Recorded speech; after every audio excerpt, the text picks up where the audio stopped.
Que se produit réellement lorsque les portes de la chapelle Sixtine sont verrouillées? On prétend que l'élection est guidée par le Saint-Esprit. Toutefois, durant de nombreux siècles, le conclave a aussi été le lieu d'intrigues, de déloyauté et de conflits secrets entre les empires. Dans cette vidéo, vous aurez l'opportunité d'explorer les mystères, jusqu'alors inédits, du rituel le plus confidentiel au monde. De ses débuts sanglants dans la Rome antique à travers les machinations politiques de la Renaissance, jusqu'aux scandales contemporains qui ont failli l'anéantir. Reste jusqu'au dénouement, car ce qui se déroule dans le conclave ne détermine pas seulement l'élection d'un pape, cela façonne également le sort de l'Église et du monde. Comment l'Église catholique a-t-elle évolué d'une simple secte persécutée à l'un des systèmes de sélection de dirigeants les plus anciens et énigmatiques au monde? Dans une modeste salle de la Rome antique, un rassemblement discret de chrétiens déterminait en secret le successeur à leur chef martyrisé. Il n'y avait ni fumée de couleur blanche, ni chapelle Sixtine, ni cardinaux habillés en rouge. Il n'y avait que la peur, la conviction et le besoin pressant de garder vivante l'étincelle d'une foi émergente. Ainsi, l'histoire de ce qui deviendrait finalement le conclave papal, le processus électoral le plus ancien et continu de l'humanité, a commencé il y a presque 2000 ans. Suite au décès de Pierre, reconnu comme le premier pape, les premières transmissions apostoliques s'effectuaient à travers des processus simples qui reflétaient le caractère communautaire du christianisme naissant. Les fidèles exprimaient leur enthousiasme lorsqu'ils jugeaient un candidat approprié. À cette époque, il n'y avait pas encore de rituels sophistiqués ni de procédures confidentielles qui seraient typiques du conclave contemporain. L'élection représentait une question communautaire, reflétant la structure plutôt horizontale de l'Église primitive. Sous le règne de Constantin au IVe siècle, lorsque le christianisme a été déclaré religion officielle de l'Empire romain, l'élection du pape a pris une nouvelle envergure politique. Il a été demandé aux empereurs byzantins de s'assurer que la désignation d'un nouvel évêque de Rome soit validée par Constantinople avant d'en reconnaître la légitimité. Les documents de cette période dévoilent l'exaspération des Romains qui étaient contraints d'attendre plusieurs mois pour qu'un coursier parvienne à Byzance et revienne avec la validation de l'empereur. Ce contrôle externe a semé les premières graines de ce qui finira par être une bataille pour l'autonomie du processus électoral papal. Les invasions barbares et l'effondrement de l'Empire romain d'Occident ont plongé les élections papales dans une époque marquée par le désordre et des actes de violence réguliers. Les factions aristocratiques à Rome se disputaient le trône de Pierre, le considérant comme une source de pouvoir et d'influence. Il n'était pas inhabituel que des groupes armés envahissent les lieux de vote, souvent dans les églises, en imposant leurs candidats par la contrainte. Le pape Simplice, 498-514, a été élu le même jour qu'un antipape nommé Lorenzo, ce qui a engendré une lutte violente divisant Rome. Ces bouleversements ont mis en évidence le besoin d'un système électoral davantage sécurisé et régulé.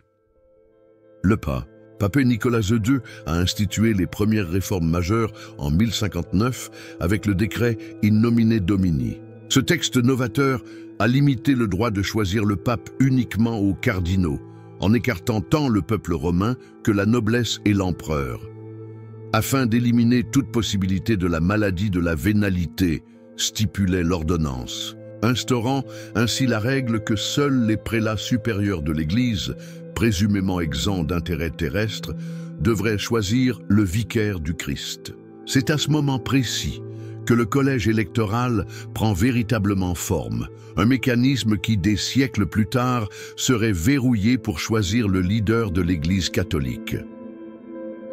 Que se produit-il lorsque les cardinaux ne parviennent pas à un consensus, laissant l'Église sans direction pendant des années?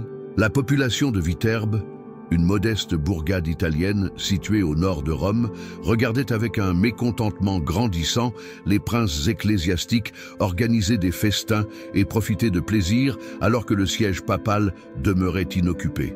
Nous étions en l'an 1268 et suite au décès du pape Clément IV, les cardinaux avaient commencé à se rassembler chaque jour depuis plusieurs mois sans réussir à trouver un accord pour le choix d'un nouveau pape.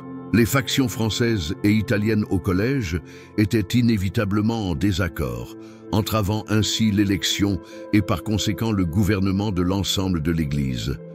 La patience des résidents de Viterbe a finalement tari alors que la vacance touchait à sa deuxième année. Sous la conduite du chef du peuple, Raniero Gatti, ils ont pris une mesure radicale. Ils ont confiné les cardinaux dans le palais papal, diminuant graduellement leur alimentation et ôtant le toit de l'édifice, les exposant ainsi aux intempéries. Ubi gravius, ibi tardius, plus il y a de gravité, plus il y a de retard, se plaignait un chroniqueur de cette période. Issu de la colère collective, ce geste radical a engendré le terme conclave, dérivé du latin cum clave et signifiant littéralement « avec clé », en référence à la contrainte d'enfermer les votants. Cette approche radicale a donné des résultats efficaces, même si cela a nécessité plus de temps que prévu.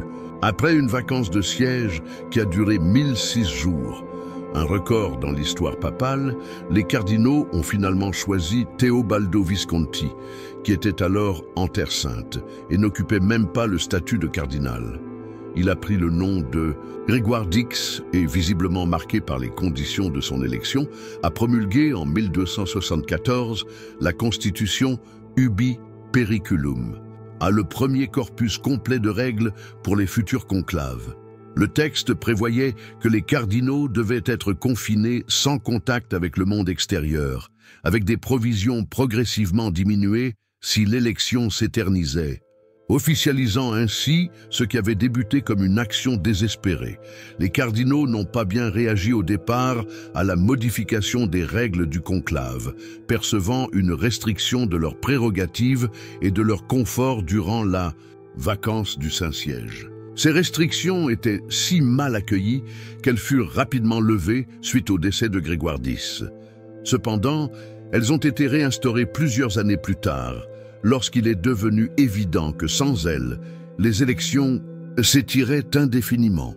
Au fil des siècles, l'évolution du conclave a constamment reflété la tension entre le confort individuel des votants et l'exigence institutionnelle d'un processus efficace et à l'abri des influences extérieures. Au fil du temps, l'enfermement physique des cardinaux a aussi revêtu une signification théologique profonde. L'isolement visait non seulement à hâter la prise de décision, mais également à constituer un lieu sacré où les votants pouvaient être plus sensibles à la direction du Saint-Esprit, éloignés des contraintes terrestres. Henri de Suse, un théologien du Moyen-Âge, écrivait « Ce n'est pas l'homme qui désigne le pape, mais c'est Dieu qui guide l'homme ». Ce principe spirituel a métamorphosé ce qui était initialement une contrainte pragmatique en un aspect fondamental du discernement religieux. Le conclave a donc évolué d'une approche pragmatique vers une question politique, puis vers un domaine rituel, où l'homme et le divin étaient supposés se croiser. Est-il possible pour l'Église d'avoir simultanément plusieurs papas? Au cours du printemps 1378, les citoyens de Rome furent témoins, avec étonnement, d'une situation inédite. Deux individus distincts, en deux lieux séparés, prétendait être le véritable héritier de Saint-Pierre.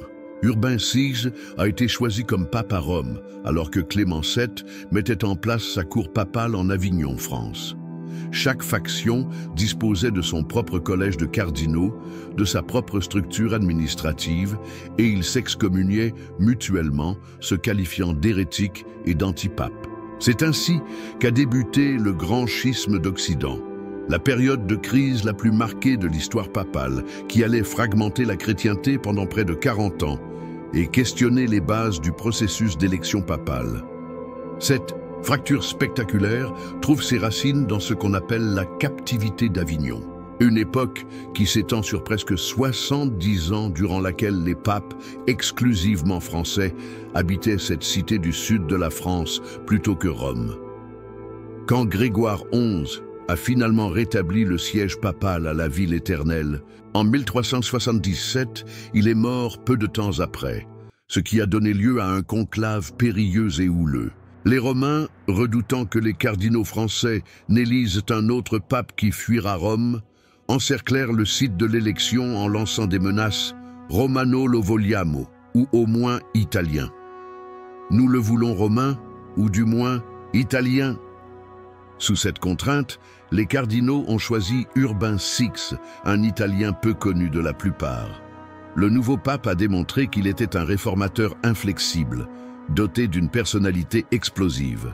Peu de temps après son ascension au pouvoir, il a ouvertement dénigré plusieurs cardinaux, mis en garde qu'il nommerait une majorité d'Italiens au collège des cardinaux et encouragé des réformes qui risquaient de nuire aux intérêts économiques et au style de vie de la curie. Les cardinaux français, exprimant des regrets pour leur décision et soutenant qu'ils avaient agi sous pression, se sont installés à Anagni où ils ont proclamé l'élection d'Urbain comme nulle. Ils ont ensuite élu le cardinal Robert de Erstebitume, Genève, qui a choisi le nom de Clément VII et a mis en place une cour papale concurrente à Avignon. La chrétienté se scinda en fonction des allégeances politiques. La France et ses partenaires, l'Écosse, la Castille, l'Aragon, Naples, soutinrent Clément VII, alors que l'Angleterre, le Saint-Empire, la Hongrie ainsi qu'une grande partie de l'Italie demeurèrent loyaux à Urbain VI. Les royaumes ne s'harmonisaient pas tant par des croyances théologiques, mais plutôt par des préoccupations géopolitiques, exploitant la division religieuse pour promouvoir leurs propres objectifs. « Où se trouve ton roi? Là se trouve ton pape » devint la norme pratique pour de nombreux adeptes déconcertés.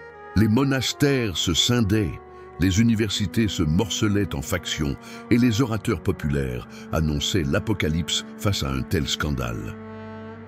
Quel est le prix pour acquérir le trône de Saint-Pierre? Lors de l'après-midi torride romaine du 11 août 1492, 23 cardinaux se rassemblaient en conclave dans la chapelle Sixtine, récemment ornée par Michel-Ange. Le cardinal espagnol Rodrigo Borgia se distinguait non pas par ses qualités spirituelles, mais plutôt par la richesse contenue dans ses coffres. Il avait métamorphosé son palais en une sorte d'établissement financier où des cardinaux dans le besoin ou assoiffés d'ambition se succédaient pour obtenir des crédits, des présents et des assurances de profits à venir. Le cardinal Ascanio Sforza, son principal concurrent, avait été gratifié de 4 mules chargées d'argent et avait reçu la promesse de l'attrayant poste de vice-chancelier de l'Église. Même avec tout l'or du monde, on ne peut pas obtenir la faveur divine, faisaient remarquer certains puristes. Pourtant, en réalité, cela prouvait le contraire. L'époque des papes de la Renaissance avait débuté, marquant une période parmi les plus corrompues et culturellement éclatantes de l'histoire papale. Rodrigo Borgia, connu sous le nom d'Alexandre, incarnait à merveille le mélange des aspirations politiques et du pouvoir ecclésiastique typique de la Renaissance italienne. Père de plusieurs descendants hors mariage, qu'il n'a pas hésité à favoriser en les élevant à des postes élevés tant ecclésiastiques que politiques, il se servit du Saint-Siège comme d'un moyen pour élargir l'influence de sa famille. Au cours de cette période, les conclaves se transformèrent en véritables lieux de conflit où les grandes familles italiennes, Borgia, Médicis, Della Rovere, Farnèse, luttaient pour s'emparer du trône de Saint-Pierre. Les fidélités étaient déterminées non pas sur la base de critères théologiques, mais plutôt selon des liens familiaux et territoriaux. « J'ai remporté la bataille sans avoir besoin de tirer l'épée », aurait déclaré Borgia après son élection, dévoilant ainsi le caractère principalement politique que revêtait désormais le processus. Durant cette époque, le phénomène des factions cardinalices a connu son point culminant. chaque cardinal de premier plan entrait dans le conclave avec un groupe d'électeurs fidèles, que ce soit en raison de relations familiales, territoriales ou financières. Le groupe central de ces factions était constitué des cardinaux-neveux, les parents du pape promus au cardinalat, et ce, de conclave en conclave. Les forces catholiques, Espagne, France, l'Empire, s'efforçaient d'influencer les élections en soutenant leurs cardinaux de prédilection, élaborant ce qui deviendrait connu sous le terme de couronne cardinalis, des groupes de pourpres répondant à des intérêts nationaux particuliers. L'élargissement du collège électoral à l'échelle internationale témoignait de l'importance grandissante de la papauté en termes géopolitiques. Les méthodes d'intervention sur les conclaves ont considérablement évolué en sophistication. L'usage de l'accès a vu le jour, une méthode qui autorise les cardinaux à modifier leur vote durant l'élection, favorisant ainsi les manœuvres de dernière minute et les ententes entre groupes. L'instauration des capitulations électorales a aussi vu le jour un ensemble de documents que devait parapher l'élu papal avant d'assumer sa fonction, s'engageant ainsi à adopter certaines politiques ou désignations. Malgré leur caractère simoniaque et leur invalidité selon des lois postérieures, ces accords mettent en lumière combien le conclave s'était transformé en un lieu de marchandage politique. L'Esprit Saint est soufflé là où cela convient, le mieux aux couronnes catholiques, se moquait un ambassadeur vénitien de l'époque. Toutefois, même durant cette phase de plus grande exposition de la papauté, le conclave conservait certains aspects de sa portée spirituelle. Beaucoup de cardinaux vertueux refusaient les usages simoniaques et s'efforçaient d'instaurer des élections fondées sur le mérite. Des réformateurs tels que Savonarole exprimaient la tension entre le sacré et le profane en condamnant publiquement la corruption d'Alexandre VI et en prédisant la purification de l'Église. Ce stress culminerait lors de la réforme protestante, quand Martin Luther se servirait précisément du scandale des conclaves de la Renaissance comme argument illustrant la décadence de l'Église romaine. Le conclave, censé représenter l'inspiration divine dans le choix du vicaire du Christ, était devenu pour beaucoup le symbole même de la banalisation du sacré. Quel est le symbolisme que revêtent les murs de la chapelle Sixtine lors d'un conclave? Quand les visiteurs d'aujourd'hui contemplent les fresques de Michel-Ange, rares sont ceux qui réalisent que cet espace a été pensé non uniquement pour l'appréciation esthétique, mais également comme un décor théologique élaboré pour l'élection du pape. Cette chapelle a été érigée en 1483 sur ordre du pape Sixte IV, remplaçant les anciennes fondations de la Capella Magna. Ces dimensions n'étaient pas fortuites. Une longueur de 40,9 mètres et une largeur de 13,4 mètres, les mêmes proportions que le temple de Salomon tel qu'il est décrit dans la Bible. Durant le conclave, ce symbolisme acquiert une autre dimension. L'endroit où les cardinaux tentent de percevoir la volonté de Dieu reproduit le sanctuaire, où Dieu s'adressait à son peuple dans l'Ancien Testament. Durant un conclave, l'intérieur de la chapelle subit une transformation radicale. Des structures provisoires sont mises en place sur le sol en marbre multicolore. Des petites unités ou cellules à disposer de part et d'autre, fabriquées à partir de bois et de toile verte pour les cardinaux épiscopaux, de tissu pour les prêtres et de bleu pour les diacres. Chaque cellule ne comprend qu'un lit sommaire, une modeste table, un crucifix et une bassine. Cette austérité délibérée contraste fortement avec la splendeur des fresques qui ornent chaque centimètre des murs et des plafonds. Au sommet, les triomphes célestes. Au fond, l'humilité terrestre. A noté un maître de cérémonie du XVIIe siècle, voyant dans cette juxtaposition une allusion à la nature éphémère du pouvoir humain face à l'infinité divine. La table de l'autel, qui se situe au milieu de la chapelle, a été métamorphosée en élément central de tout le processus pendant les votes. Traditionnellement en argent, une urne particulière y est installée, dans laquelle les cardinaux déposent leurs bulletins repliés après avoir prêté un serment solennel. La formule, qui n'a pas changé depuis des centaines d'années, déclare « Je fais appel au Christ Seigneur en tant que juge, affirmant que je sélectionne celui que je considère être le choix divin. » L'union du serment formulé devant le jugement dernier de Michel-Ange, qui est représenté sur le mur de l'autel, donne lieu à un moment d'intense dramaturgie rituelle. Il ne s'agit pas seulement d'un vote politique, mais aussi d'un acte religieux ayant des conséquences présumées éternelles.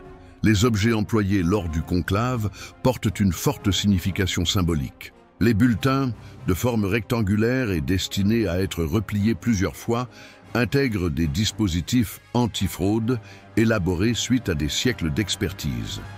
Le verso comprend des passages bibliques ou des illustrations de saints afin d'éviter les sigles d'identification. Les urnes utilisées pour la collecte des votes sont identiques à celles mises en œuvre lors de l'office eucharistique, créant ainsi un lien entre l'élection du pape et le sacrement majeur du catholicisme. Les fils utilisés pour coudre les bulletins destinés à l'archivage représentent la continuité apostolique.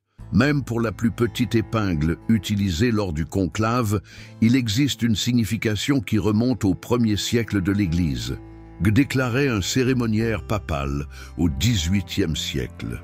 Il se peut que le signe le plus emblématique du conclave soit la fumée, celle qui jaillit de la cheminée de la chapelle Sixtine pour annoncer l'issue de chaque scrutin. Cette coutume, qui a été institutionnalisée au XIXe siècle et qui est plutôt récente dans l'histoire du conclave, s'est transformée en la représentation la plus reconnaissable du processus vis-à-vis du monde extérieur. Initialement, les bulletins de vote étaient incinérés avec de la paille humide pour générer de la fumée noire en cas d'absence d'accord, ou avec de la paille sèche pour produire de la fumée blanche signalant l'élection. Dans l'ère contemporaine, on ajoute des agents chimiques spécifiques pour garantir la couleur appropriée. Initialement conçu pour éliminer les traces du vote secret, ce rite est devenu un symbole fort de dialogue entre l'univers clos du conclave et la communauté de fidèles impatients sur la place Saint-Pierre, alliant le mystère à la transparence dans une expression visuelle qui dépasse les obstacles culturels et linguistiques. Que se produit-il lorsque la moitié de l'Europe refuse l'autorité de l'homme que le conclave est censé choisir? Le 31 octobre 1517, un moine augustin du nom de Martin Luther a accroché ses 95 thèses à la porte de l'église du château de Wittenberg.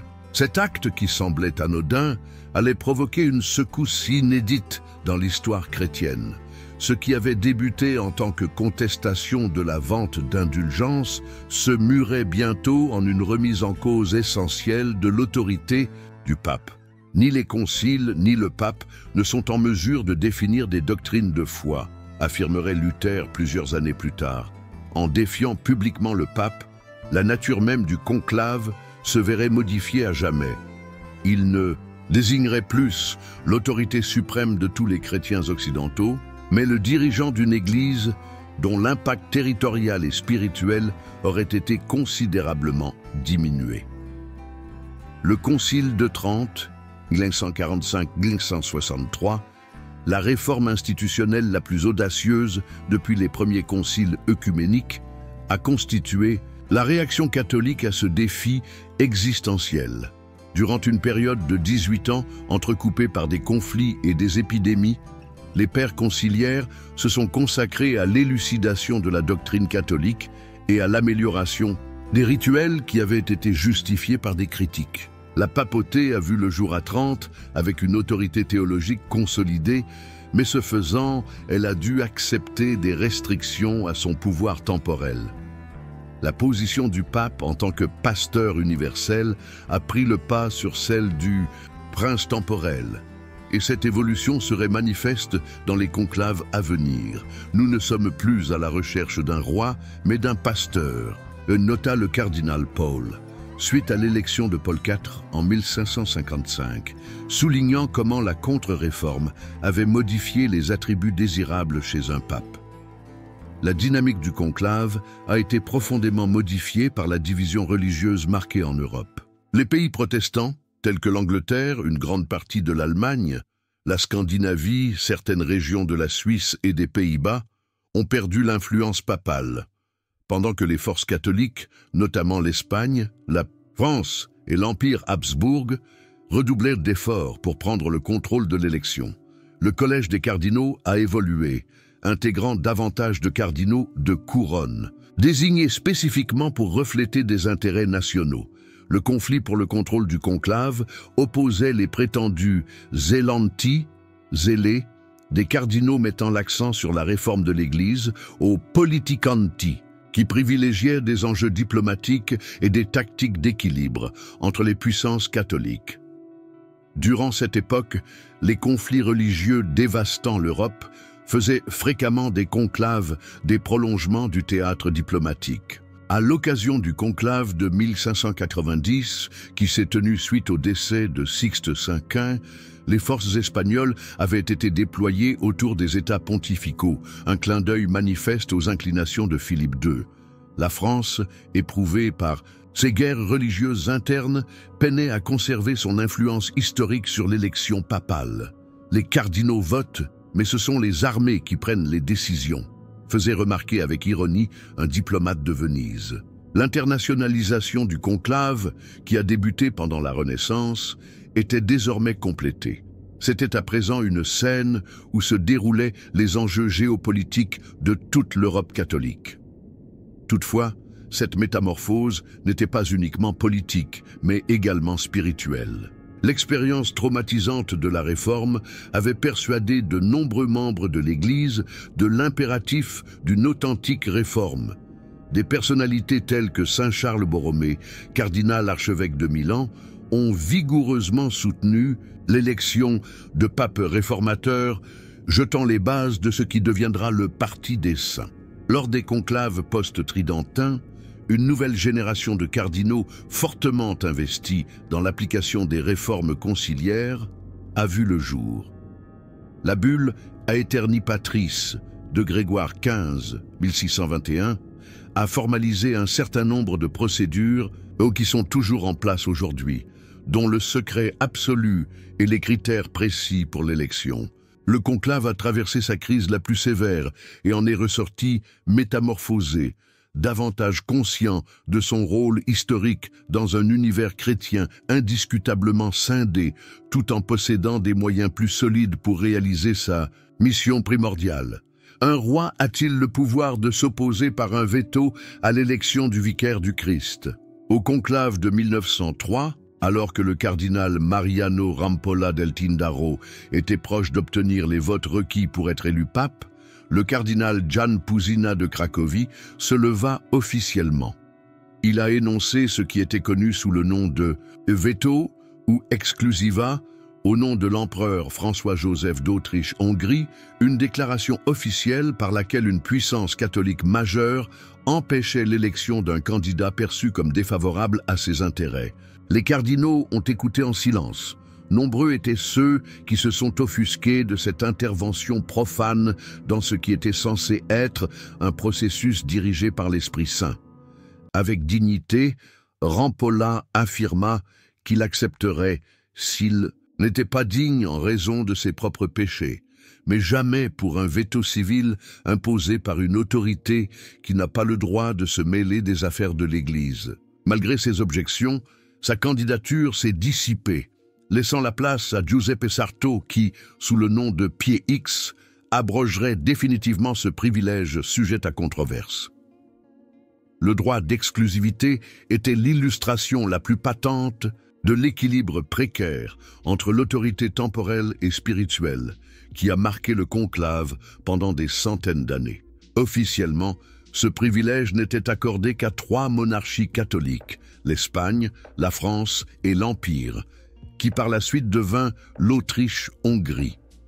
Toutefois, son origine n'est mentionnée dans aucun document formel de l'Église. En réalité, elle n'a jamais été officiellement reconnue, mais elle s'est manifestée comme une tradition habituelle dès le XVIe siècle. Le système était à la fois simple et efficient. Chaque puissance avait la possibilité de faire objection à un unique candidat par conclave et devait user de ce privilège avant que le quorum requis ne soit atteint. Ce veto n'était pas fondé sur le droit canon, mais son impact découlait de l'influence politique et économique que ces nations détenaient sur les États pontificaux et sur les régions d'origine de nombreux cardinaux. L'application de ce veto exigeait une stratégie diplomatique soigneuse. Chaque force catholique conservait un cardinal protecteur dans le conclave, habituellement un prélat de sa nationalité ou fortement associé à ses intérêts, chargé d'exercer son droit de veto au moment approprié. Les ambassadeurs obtenaient des directives confidentielles comportant les noms des candidats jugés inadmissibles par leur souverain et mettaient en place des systèmes sophistiqués d'espionnage pour suivre l'évolution du scrutin, en dépit du secret présumé qui entourait le conclave. La porte du conclave est close, cependant l'information circule comme si elle était ouverte. Notait un témoin du XVIIIe siècle, évoquant les réseaux élaborés de communication secrète qui prévalaient entre l'intérieur et l'extérieur. Ce pouvoir séculier a eu des conséquences à la fois profondes et paradoxales dans le cadre du processus ecclésiastique. Il restreignait d'une part manifestement l'autonomie du collège des cardinaux en intégrant des éléments politiques qui avaient peu de rapport avec le bien-être spirituel de l'Église. Des candidats de grande qualité pouvaient être éliminés uniquement parce qu'ils ont soutenu des intérêts ecclésiastiques opposés à ceux d'une autorité. Par ailleurs, il mettait en garde contre une trop grande centralisation du pouvoir entre les mains d'une seule nation. Chaque puissance catholique surveillait attentivement pour s'assurer qu'aucune autre n'ait la prééminence à la papauté, établissant un système de balance qui, de manière ironique, accordait une certaine liberté au Saint-Siège. Les cardinaux naviguent entre Scylla et Charybde, observait alors un analyste politique, cherchant un candidat qui serait convenable pour tous les royaumes, mais sans être l'esclave d'aucun. L'apogée de l'usage du droit de veto survint au XIXe siècle tumultueux, période durant laquelle la papauté était confrontée à des enjeux vitaux liés à l'unification italienne et à la disparition des États pontificaux. En 1823, l'Autriche a mis son veto contre le cardinal Severoli. En 1830, l'Espagne a fait barrage au cardinal Giustiniani. Et en 1846, la France a bloqué l'élection du cardinal Lambruschini. Chaque utilisation de cette autorité suscitait une exaspération grandissante parmi les composantes les plus autonomes du collège des cardinaux, notamment dans un contexte où l'Église tentait de déterminer son rôle dans un monde de plus en plus laïque. L'opposition à Rampolla en 1903 serait la dernière du genre, et son impact direct fut un décret du nouvel élu Pie X qui imposait l'excommunication à tout cardinal transmettant un veto laïque lors des prochains conclaves. C'était donc la fin officielle d'une période durant laquelle les États intervenaient directement dans l'élection papale, représentant le parcours ardu mais résolu de la papauté vers une indépendance spirituelle qui avait été mise en péril pendant des siècles. Comment le conclave pouvait-il élire un homme infaillible dans un monde où les vérités scientifiques évoluaient sans cesse? Ce paradoxe a pris une forme spectaculaire en 1633, lorsque Galilée a été obligé de se plier devant le Saint-Office et de renoncer à sa défense du système héliocentrique. Urbain VIII, qui a dirigé cet épisode, avait été élu lors d'un conclave où les facteurs politiques prenaient le pas sur les considérations scientifiques. Toutefois, ces résolutions concernant l'affaire Galilée définiraient la liaison entre l'Église et la science pour des siècles. Cette lutte essentielle entre une institution exigeant une autorité inébranlable et une approche de connaissance basée sur la réactualisation perpétuelle modifierait radicalement les normes pour sélectionner les héritiers de Pierre, ajoutant une nouvelle facette au discernement à opérer dans la chapelle Sixtine. L'autorité intellectuelle de l'Église a été confrontée à un défi inédit avec la révolution scientifique du XVIIe siècle. L'univers cosmologique d'Aristote et de Ptolémée, qui avait été incorporé dans la théologie catholique par Thomas d'Aquin, s'écroulait devant les récentes découvertes en astronomie. Les explications téléologiques ont été substituées par des lois mathématiques exactes grâce à la physique newtonienne. La philosophie de Descartes instaurait le doute méthodique comme voie vers la connaissance, remettant de facto en cause la tradition comme fondement de la vérité.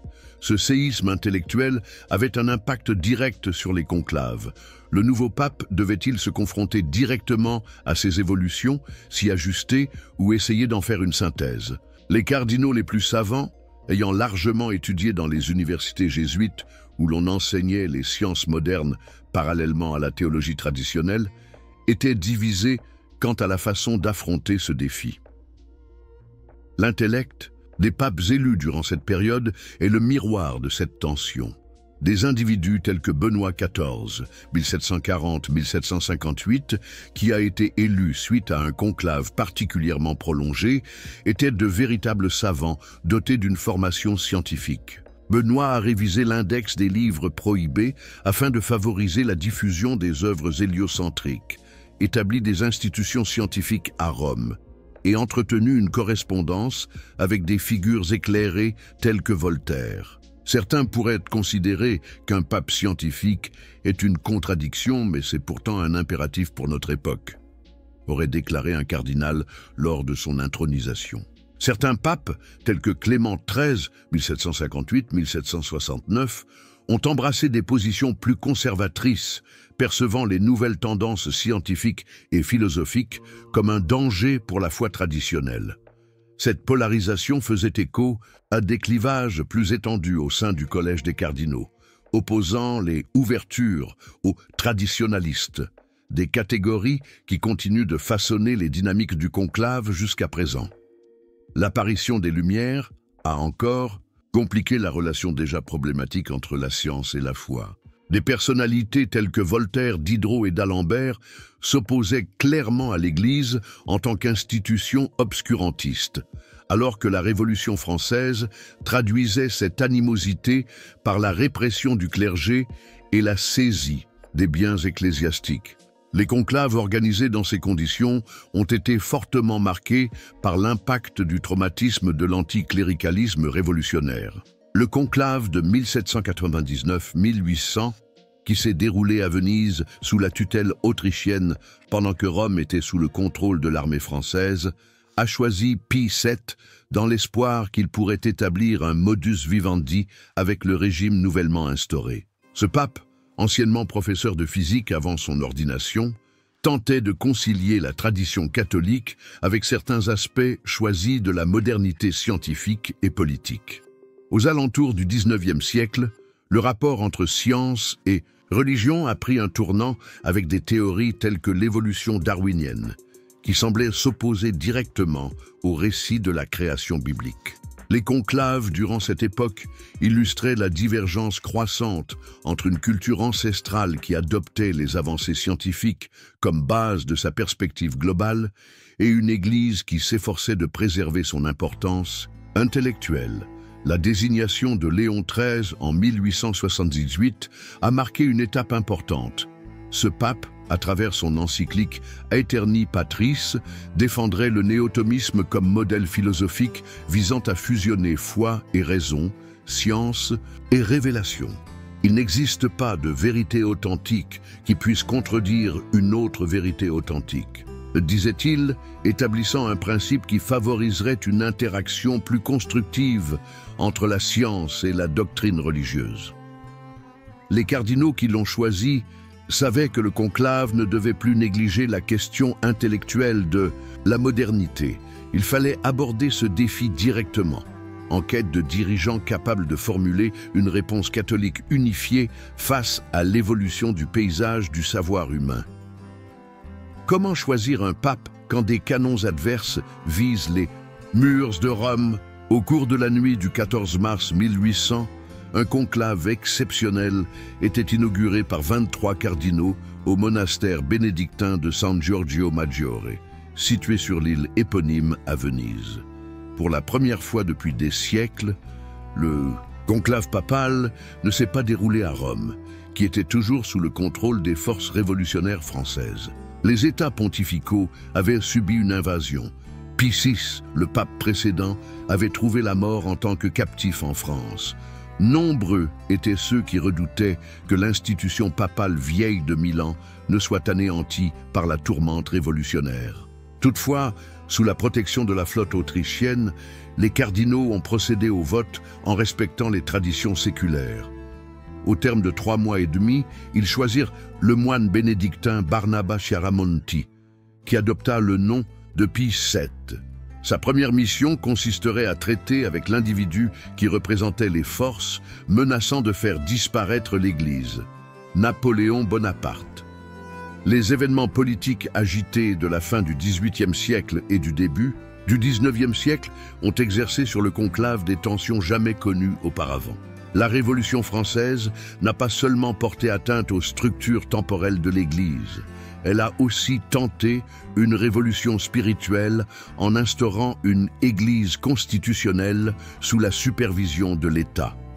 Le leadership catholique était partagé entre 2 camps, ceux qui préconisaient un compromis avec les nouvelles forces et ceux qui défendaient une résistance complète. Cette scission s'est révélée de façon spectaculaire lors du conclave de Venise, où les cardinaux politiques, sous la conduite d'Ercole Consalvi, ont soutenu Chiaramonti en tant que candidat capable de dialoguer avec le nouvel ordre.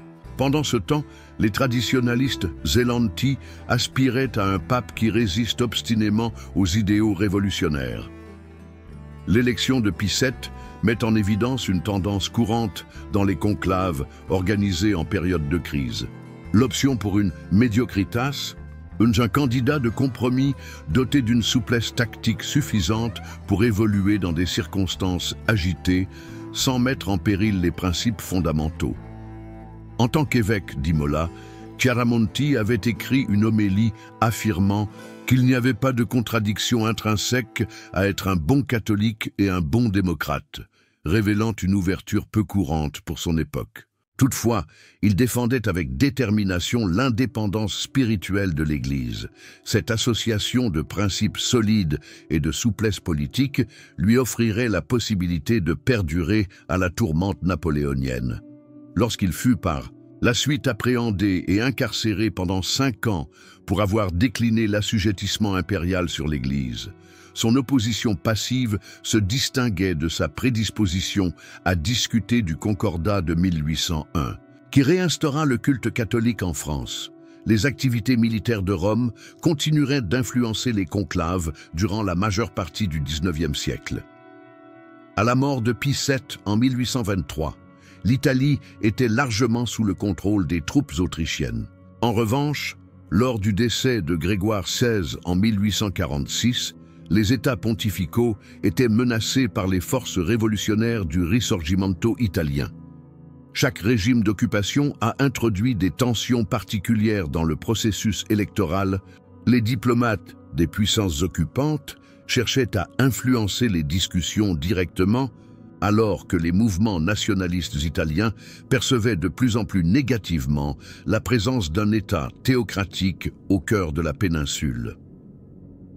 Le conclave ressemble à un navire en pleine tempête, nota un témoin de cette époque, apparemment vulnérable face aux vagues tumultueuses de l'histoire, mais paradoxalement robuste grâce à sa construction souple et évolutive.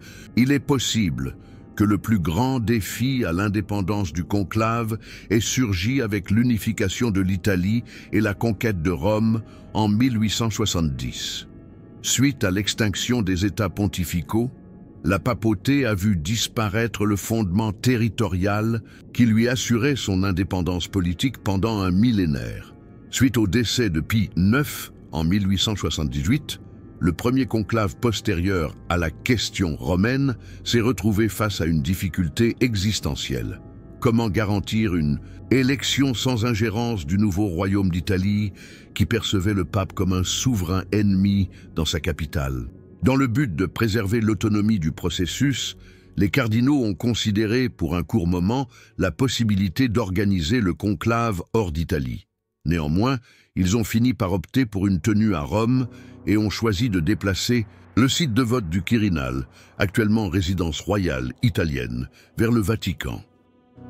Que se déroule-t-il exactement lorsque les portes de la chapelle Sixtine se closent sur le monde extérieur? Cette question a captivé à la fois les croyants et les incrédules pendant des siècles, faisant du conclave l'un des mécanismes les plus énigmatiques et secrets de notre époque contemporaine.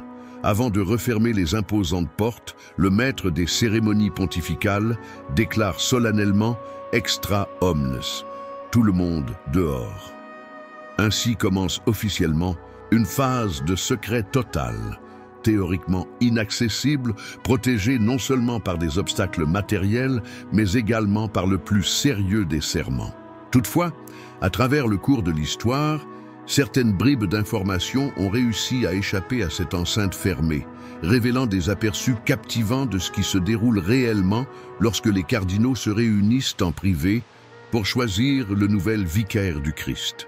Les informations relatives aux événements internes des conclaves sont majoritairement tirées de sources exceptionnelles, des journaux intimes de cardinaux qui, malgré le vœu de confidentialité, ont scrupuleusement consigné leur vécu pour la postérité, des comptes rendus de conclaves précédant les normes actuelles, à une époque où la discrétion était moins rigoureuse, et des témoins qui, pour diverses raisons, ont choisi de divulguer leur savoir. Par exemple, le cardinal Consalvi a consigné une chronique détaillée du conclave de Venise en 1800, relatant les discussions ardentes qui ont mené à l'élection du pape Pie VII. Les voix sont décomptées publiquement, mais les véritables ententes se nouent à mi-voix lors du repas ou dans les couloirs entre deux scrutins, n'a-t-il noté, mettant en lumière l'élément humain et politique qui coexiste avec la dimension spirituelle du processus. Le serment de confidentialité que tous les membres du conclave sont tenus de prêter est particulièrement vaste et strict. L'ensemble du personnel de service, allant des cardinaux votants aux médecins, confesseurs, techniciens et agents d'entretien, est tenu de prêter le serment d'observer un secret absolu sur tout ce qui concerne l'élection du pape romain, les événements sur le lieu de l'élection, ainsi que toute information qui, par sa nature, exige la confidentialité. La peine pour avoir transgressé ce serment est l'excommunication latae sententiae, c'est-à-dire qu'elle s'applique automatiquement et est destinée au prochain pape. Cette formulation a été finalisée dans la Constitution apostolique Universi Dominici Gregis de Jean-Paul II, 1996. Cependant, ses composants fondamentaux ont persisté de manière constante pendant des centaines d'années. Les atteintes au secret conclaviste dans le passé ont entraîné des conséquences tragiques. En 1458, le cardinal Prospero Colonna a été surpris en train de transmettre des messages codés via son domestique, entraînant ainsi son exclusion provisoire du conclave. Au cours du conclave prolongé de 1769-1770, plusieurs cardinaux ont mené des échanges secrets avec des ambassadeurs étrangers, recourant à de l'encre secrète et à des missives dissimulées dans des mets. L'incident de divulgation contemporaine, le plus notoire, a eu lieu en 1978, lorsque des informations détaillées concernant le processus électoral ayant abouti à l'élection de Jean-Paul II ont été révélées dans les médias italiens. Ces rapports n'ont jamais été officiellement ni affirmés ni démentis par le Vatican. Cependant, le Vatican a instauré des mesures de sécurité renforcées pour les futurs conclaves, notamment des bloqueurs de signaux électroniques et des inspections régulières pour repérer les appareils d'écoute. L'aspect théologique du secret dépasse largement la simple confidentialité opérationnelle. Dans la tradition catholique, l'isolement des cardinaux ne vise pas uniquement à les protéger des influences extérieures, mais aussi à créer un lieu sacré où le Saint-Esprit peut opérer sans entrave. Joseph Ratzinger, théologien avant, de se nommer Benoît XVI, déclarait « L'énigme du conclave n'est pas un but en soi, mais un outil pour établir les circonstances où les votants peuvent percevoir distinctement la voix divine. » Cette vision spirituelle métamorphose ce qui pourrait apparaître comme une simple directive procédurale en un aspect crucial du discernement religieux. Le mutisme imposé ne sauvegarde pas uniquement la liberté politique des cardinaux, mais génère aussi l'environnement contemplatif indispensable pour une décision perçue comme étant inspirée par Dieu. Toutefois, même ce manteau de mystère a dû se conformer aux vérités du monde contemporain. Contrairement au siècle passé où l'isolement physique suffisait comme protection, l'ère numérique exige des précautions supplémentaires. Le système de sécurité électronique intégrale, incluant des brouilleurs de signaux, des détecteurs métalliques et du matériel anti-espionnage, a été instauré par le conclave qui a choisi le pape François en 2013. L'ironie de cette mise à jour technologique est qu'elle a pour but de conserver l'un des processus les plus anciens et traditionnels de l'histoire institutionnelle humaine. Comme l'a fait remarquer un cérémoniaire papal, nous employons les technologies les plus modernes du XXIe siècle pour défendre un processus datant du XIIIe siècle. Ce paradoxe met idéalement en évidence le conflit créatif entre haute tradition et adaptation qui a marqué l'évolution du conclave au fil de son millénaire d'histoire. Est-il encore possible pour un empereur de stopper l'élection d'un pape au XXe siècle ? Quand le conclave de 1903 s'est tenu suite au décès de Léon XIII, rares étaient ceux qui auraient prévu qu'il serait le témoin du dernier usage du vieux droit de veto. Le cardinal Mariano Rampolla del Tindaro, qui était le secrétaire d'État du défunt pape et largement perçu comme le candidat préféré, avait amassé 29 votes lors du troisième tour de vote, se rapprochant ainsi de manière inquiétante de la majorité requise. C'est alors que le cardinal polonais Jan Puzina, évêque de Cracovie, s'est levé et a déclaré solennellement « Au nom et sous l'autorité de Sa Majesté apostolique François-Joseph, empereur d'Autriche et roi de Hongrie, je prononce que, par l'ancien droit et privilège de Sa Majesté, le veto d'exclusion est émis contre l'éminentissime cardinal Mariano Rampolla del Tindaro. » Un silence stupéfait s'est installé dans la chapelle Sixtine, bientôt interrompu par des murmures de mécontentement. La période d'intervention directe des autorités laïques dans l'élection papale était tragiquement sur le point de se terminer. Le refus autrichien à l'égard de Rampolla a marqué la fin d'une longue tradition d'influence diplomatique directe lors des conclaves. Les motifs de cette action mettent en évidence l'entrelacement complexe entre religion et géopolitique qui a marqué les élections papales à l'ère contemporaine. Officiellement, l'empereur s'opposait à Rampolla à cause de sa tendance politique et pro-française, considérée comme défavorable aux intérêts de la Triple Alliance, Allemagne, Autriche, Hongrie et Italie. Toutefois, les historiens ont mis en lumière des motivations plus nuancées. Rampolla a vigoureusement défendu les catholiques polonais sous le contrôle russe dans leurs combats pour préserver leur identité culturelle et religieuse, une stance qui risquait de perturber les relations austro-russes. Ce n'était pas tant ce que Rampolla avait fait, mais plutôt ce qu'il pourrait potentiellement réaliser en tant que pape qui a conduit au veto, a plus tard écrit un diplomate autrichien. Il aurait pu transformer le Vatican en un centre d'appui pour les mouvements nationaux catholiques au sein des empires multinationaux. La conséquence directe de ce veto récent a été défavorable pour l'Autriche. Malgré une baisse de soutien pour Rampolla lors des votes ultérieurs, le conclave a désigné le cardinal Giuseppe Sarto, qui a ensuite pris le nom de Pied X. Dans l'une de ses premières actions officielles, il a promulgué la Constitution, Commissum Nobis, instaurant une excommunication automatique pour tout cardinal, introduisant un veto séculier dans les futurs conclaves.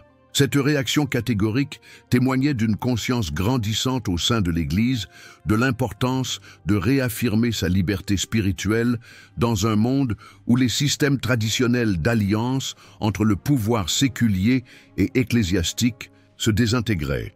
Comme l'a souligné l'historien du Vatican Andrea Tornielli, l'abrogation du veto constitue un tournant crucial dans le passage de la papauté d'une institution partiellement inscrite dans le système européen d'équilibre des pouvoirs à une direction spirituelle véritablement mondiale. Cette indépendance diplomatique renouvelée est mise en évidence par les conclaves organisés durant les deux guerres mondiales, malgré des conditions extraordinairement difficiles. Benoît XV est décédé en janvier 1922, seulement 3 ans après la conclusion de la Première Guerre mondiale. Le conclave qui a suivi a mis en évidence les divisions majeures qui continuaient à déferler sur l'Europe. Les cardinaux des nations qui avaient été adversaires durant le conflit devaient désormais coopérer à l'élection d'un pape capable de rétablir l'harmonie. Pie XI, une fois élu, adopta la devise « Pax Christi in regno Christi », la paix du Christ dans le royaume du Christ, marquant ainsi son désir de faire de la papauté une force de réconciliation à l'échelle supranationale. 20 ans plus tard, le conclave de 1939 se tiendrait dans l'atmosphère d'une guerre imminente.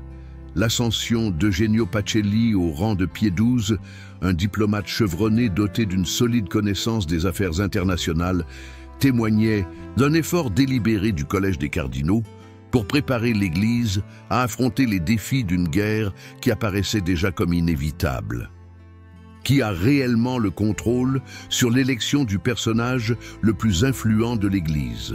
Jean-Paul Ier a été découvert sans vie dans sa chambre en septembre 1978, seulement 33 jours après avoir été élu pape. Les conditions entourant sa mort, sans autopsie formelle, avec des témoignages conflictuels sur la découverte du corps et des modifications concernant le motif officiel du décès, ont suscité une vague de conjectures qui perdure encore aujourd'hui. Selon l'écrivain David Yallop, dans son ouvrage polémique « Au nom de Dieu », il sous-entendrait que le pape a été supprimé pour avoir projeté d'examiner les finances du Vatican et les liens de la banque Ambrosiano avec la loge maçonnique P2. Bien que les historiens respectés mettent en doute ces théories du complot, en mettant l'accent sur la santé délicate du pape avant l'incident, cet épisode met de manière saisissante en évidence la foi durable du public en des forces secrètes, agissant dans le secret du Vatican et, par conséquent, ayant une influence sur le conclave chargé de choisir son successeur. Les théories conspirationnistes concernant l'influence de la franc-maçonnerie dans le conclave remontent à longtemps. Des bruits de couloir ont émergé en 1846 lors de l'élection de Pie IX à la papauté, prétendant qu'il était secrètement affilié à la franc-maçonnerie, une organisation que l'Église condamne. Malgré leur manque total de fondement, ces allégations mettaient en lumière des tensions réelles liées à l'approche initialement modérément progressiste du nouveau pape. Un siècle plus tard, durant la guerre froide, le Vatican était souvent accusé par la propagande soviétique d'être un outil de l'impérialisme américain. Parallèlement, au sein des milieux traditionalistes, on faisait régulièrement l'objet de spéculations concernant des infiltrations communistes parmi les cardinaux. Massimo Franco, historien au Vatican, remarque « Chaque période reflète ses propres craintes et biais dans le conclave ». Durant la guerre froide, les agences de renseignement des deux camps prenaient un soin particulier à suivre les élections papales, non en raison d'une capacité d'influence directe, mais car l'issue pouvait influer sur l'équilibre géopolitique, notamment dans des pays où le catholicisme est très présent comme la Pologne ou l'Italie. Le cas de Jean-Paul Ier met aussi en lumière une autre facette moins étudiée des dynamiques de pouvoir au sein du conclave. La friction entre les réformateurs et les traditionalistes concernant l'organisation institutionnelle du Vatican. Albino Luciani avait pris la fonction papale avec l'objectif explicite de réaliser d'importantes réformes au sein de la bureaucratie vaticane, notamment en ce qui concerne ses activités financières. Jean-Paul II, qui lui a succédé, partageait au départ cet esprit de réforme, mais s'est vite heurté à des oppositions institutionnelles bien ancrées. Carlo Maria Martini, un cardinal qui était vu comme un potentiel pape dans les années 90, décrirait cette dynamique comme la tension entre le ministère pétrinien et la curie romaine, c'est-à-dire la dualité entre la fonction du pape en tant que guide spirituel international et l'entité administrative censée être à son service, mais qui fonctionne fréquemment avec une autonomie significative. Cette pression a toujours été présente lors des conclaves contemporains. Les cardinaux sont chargés de désigner non seulement un guide spirituel, mais également un gestionnaire capable de diriger l'une des bureaucraties les plus anciennes et compliquées à l'échelle mondiale.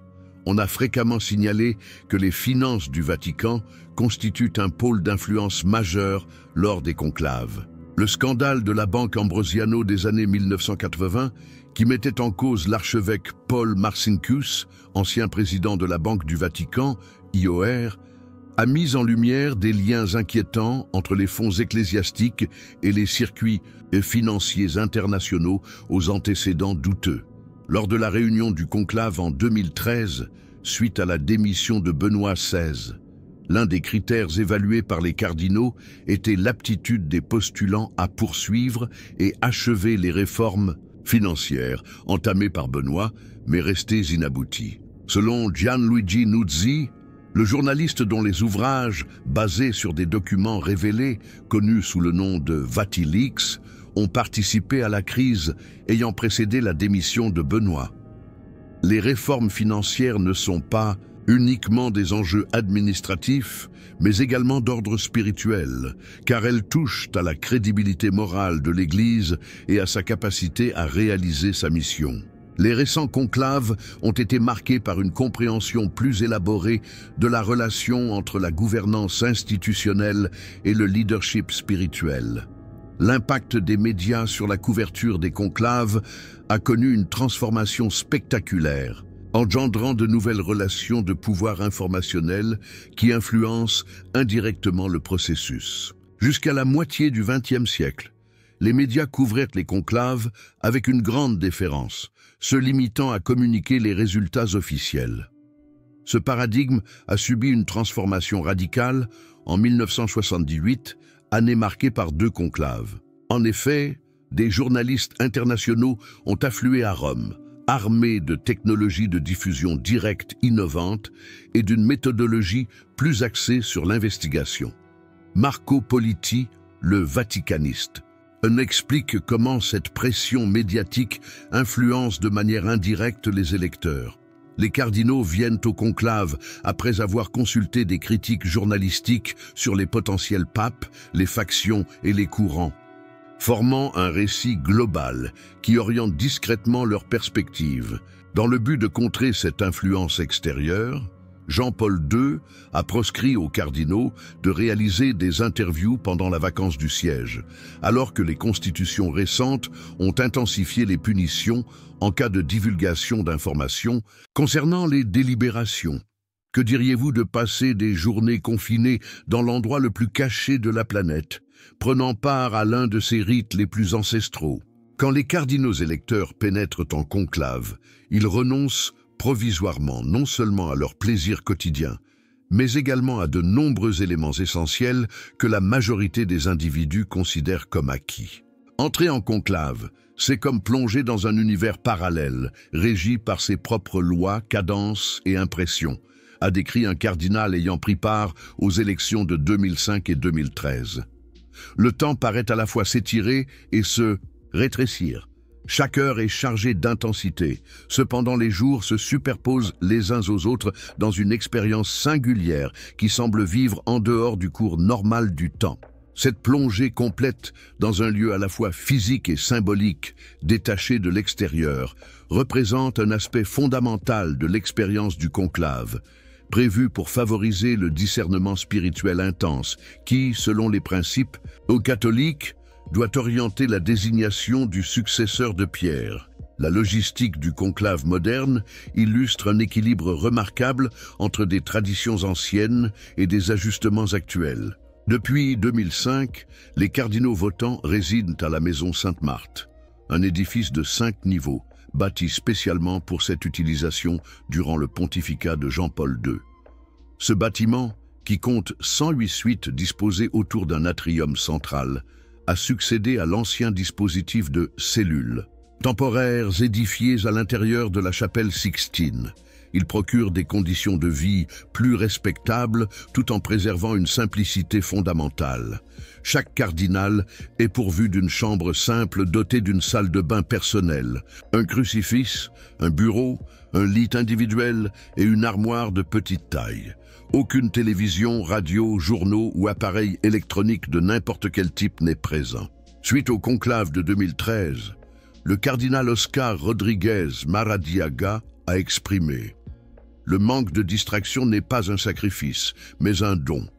Il génère un espace intérieur silencieux qui facilite une écoute plus nette. » Le conclave moderne assure sa sécurité et son isolement par une fusion de techniques traditionnelles et de technologies de pointe. Selon les constitutions apostoliques actuelles, il est impératif qu'un groupe d'experts techniques inspecte l'intégralité du recinto afin d'assurer qu'aucun appareil d'enregistrement ou de transmission n'est présent. La zone est entourée d'inhibiteurs de signaux cellulaires, tandis que des systèmes avancés de détection électromagnétique effectuent régulièrement une surveillance du périmètre. En même temps, des aspects cérémoniels historiques sont préservés. Le Camarlengo, qui détient la clé unique, ferme solennellement les portes de la zone conclaviste.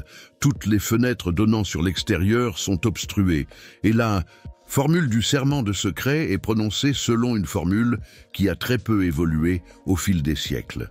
Ce mélange de protection cérémonielle et technique illustre le caractère binaire du conclave, une institution spirituelle devant opérer dans un monde contemporain, tout en préservant son intégrité sous ces deux aspects. Comment un simple bout de papier devient-il l'outil qui détermine le sort d'une église comptant plus d'1 milliard de croyants?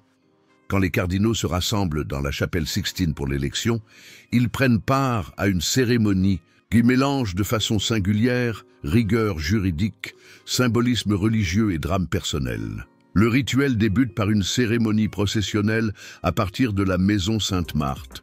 Revêtus de leurs habits rouges, rochés en dentelle blanche et mantilles écarlates, les prélats avancent selon leur rang, priant silencieusement en pénétrant la chapelle sous l'imposant jugement dernier de Michel-Ange. Ce trajet physique représente aussi un cheminement intérieur, du quotidien vers un lieu sacré où ils prendront une décision qui, selon la tradition catholique, doit être influencée par le Saint-Esprit et non par des considérations humaines. Une fois entré dans la chapelle Sixtine, le rituel s'exécute avec une minutie scrupuleuse. L'officiant des cérémonies pontificales annonce « extra omnes », tous dehors, et toute personne sans autorisation est tenue de se retirer. Les portes se scellent, laissant seuls les cardinaux votants avec un petit groupe d'assistants de cérémonie. Avant le premier vote, tous les cardinaux jurent sur les évangiles, promettant d'observer les constitutions apostoliques, de garder le secret le plus strict et de choisir celui que devant Dieu je considère devoir être élu. Cette expression, quasi inchangée depuis des centaines d'années, met en évidence le caractère binaire de l'acte électoral, à la fois politique, un vote, et profondément spirituel, un geste de discernement face à Dieu. Avant de devenir Benoît XVI, le cardinal Joseph Ratzinger a qualifié ce moment de terrifiant dans sa solennité, car chaque votant s'engage personnellement devant Dieu pour les conséquences de son choix. Le bulletin de vote, en lui-même, constitue un artefact historique et juridique des plus captivants. Sur un format rectangulaire et prévu pour être replié 2 fois, ce document comporte en haut l'inscription « Eligo in summum pontificem », je choisis comme souverain pontife, suivi d'un espace réservé où chaque cardinal inscrit manuellement le nom de son candidat. La partie inférieure conserve une couleur blanche, ce qui permet le double pliage garantissant la confidentialité du vote. Au fil des siècles, différentes stratégies antifraude ont été mises en place. Les bulletins actuels comportent des dessins aléatoires à l'arrière pour éviter les signes identifiables et chaque cardinal est tenu de faire un effort délibéré pour masquer son écriture. Le caractère apparemment simple du bulletin dissimule des siècles de pratiques en matière de tentatives de manipulation, déclare un historien du Vatican. Chaque détail est le fruit d'un effort historique pour compromettre la confidentialité ou l'intégrité du processus. Le processus de vote suit une procédure minutieusement conçue qui transforme l'acte de vote en un rite sacré. Chaque cardinal, selon son rang, se dirige vers l'autel en levant son bulletin pour qu'il soit visible par tous. S'agenouillant momentanément devant l'autel, il déclare à voix forte « Je convoque le Christ Seigneur, mon juge, pour témoigner que je donne mon vote à celui que je considère devant Dieu comme devant être élu. » Il place donc le bulletin dans un calice spécifique, anciennement une urne, remplacé par un calice eucharistique pour accentuer l'aspect sacré de l'action, puis regagne son emplacement. L'union de la transparence publique, chaque cardinal dépose son vote devant tous, et du secret absolu, nul ne sait pour qui il a voté, génère une tension rituelle qui amplifie l'importance du moment. Suite à l'élection, le processus, complexe de comptage des voix, démarre, élaboré avec une multitude de contrôles pour assurer une exactitude parfaite. 3 cardinaux sont choisis au hasard pour jouer le rôle de scrutateurs, chargés du décompte des voix et de l'annonce des résultats.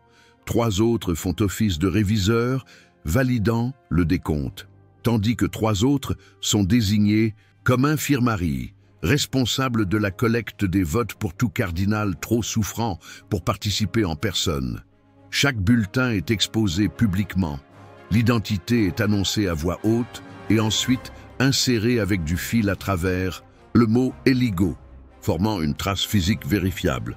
Les bulletins de vote et toutes les notes consignées lors du dépouillement sont incinérés immédiatement après chaque scrutin en utilisant des substances chimiques qui génèrent l'emblématique fumée noire, indiquant un vote non concluant, ou blanche, indiquant une élection papale.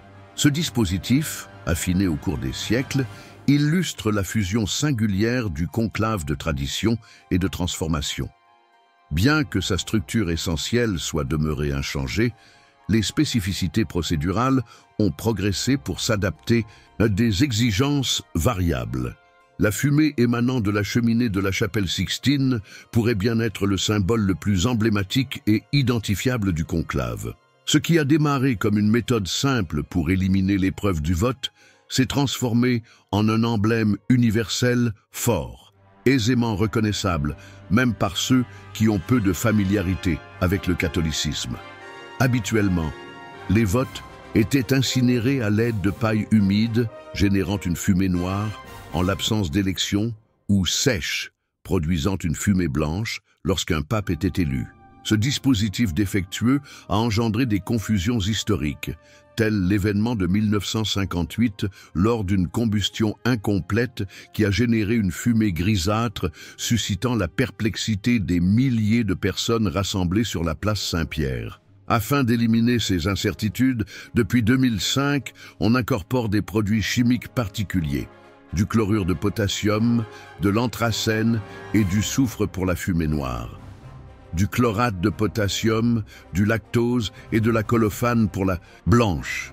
En outre, les cloches de Saint-Pierre viennent désormais s'ajouter à l'annonce visuelle par une annonce sonore en cas d'élection. C'est admirable, remarque un cérémonier pontifical, comment un rituel qui a pris naissance dans une nécessité pratique médiévale s'est transformé en l'un des événements les plus anticipés au niveau mondial, à notre ère de communication instantanée, avec des milliards d'individus attentifs à un simple nuage de fumée. Que se produit-il lorsqu'une institution vieille de 1000 ans choisit d'évoluer tout en conservant son âme? Le 22 février 1996, le pape Jean-Paul a apposé sa signature sur la Constitution apostolique Universi Dominici Gregis, du troupeau universel du Seigneur, qui est le document le plus exhaustif et précis concernant la procédure du conclave jamais révélée. Suite à de nombreux mois de consultations avec des cardinaux internationaux et des spécialistes en droit canon, le pape d'origine polonaise avait initié la réforme la plus importante du processus électoral papal depuis des siècles. Le monde évolue, a-t-il noté dans son introduction, et il est impératif que la règle régissant l'élection du pape s'ajuste avec précaution, mais aussi avec résolution, à ces conditions inédites. Par ces mots, Jean-Paul II identifiait un paradoxe essentiel du conclave. Sa faculté d'évoluer a, de manière ironique, été le secret de sa pérennité en tant que l'une des institutions les plus conservatrices à l'échelle mondiale. La Universi Dominici Gregis constituait le point culminant d'un processus de réforme débuté plusieurs décennies plus tôt par Paul VI. Ce dernier, suite au Concile Vatican II, avait considérablement modernisé les procédures électorales avec sa constitution Romano Pontifici Eligiendo en 1975. L'une des innovations majeures de Jean-Paul II a été d'abandonner les deux méthodes traditionnelles de choix du pape, l'acclamation, élection sans réserve basée sur l'inspiration, et le compromis, la décision, est confiée à un groupe restreint de cardinaux. À partir de ce moment, le vote secret, à savoir le vote par bulletin, reste la seule méthode valable. Même si ces méthodes de vote ont des racines historiques profondes, fait remarquer le canoniste Eduardo Baura, elles sont devenues problématiques à l'époque moderne. L'acclamation pouvait être sujet à des manipulations émotionnelles et le compromis diminuait la responsabilité individuelle de chaque votant. Jean-Paul II souhaitait garantir que chaque cardinal prenne pleinement conscience de sa responsabilité personnelle devant Dieu et l'histoire. La règle des 2/3, qui stipule qu'une majorité qualifiée est nécessaire pour l'élection du pape, a été instaurée par Alexandre III en 1179 dans le but d'éviter les schismes liés aux élections disputées. Toutefois, Jean-Paul II a mis en place un changement important. Si après 33 ou 34 tours, en fonction du début de l'élection, la majorité nécessaire n'est pas obtenue, les cardinaux ont la possibilité, par vote majoritaire, de passer à un système de majorité absolue ou de restreindre le vote aux deux candidats ayant obtenu le plus grand nombre de voix lors du dernier tour. Cette mesure avait pour but d'éviter des conclaves trop étendus, semblables à ceux qui ont eu lieu dans les siècles passés. Toutefois, en 2007, Benoît XVI réintroduirait partiellement cette nouveauté avec son motu proprio Constitution Apostolica, réinstaurant la nécessité invariable des 2/3 et jugeant que le passage à la majorité simple risquait de politiser trop intensément le processus.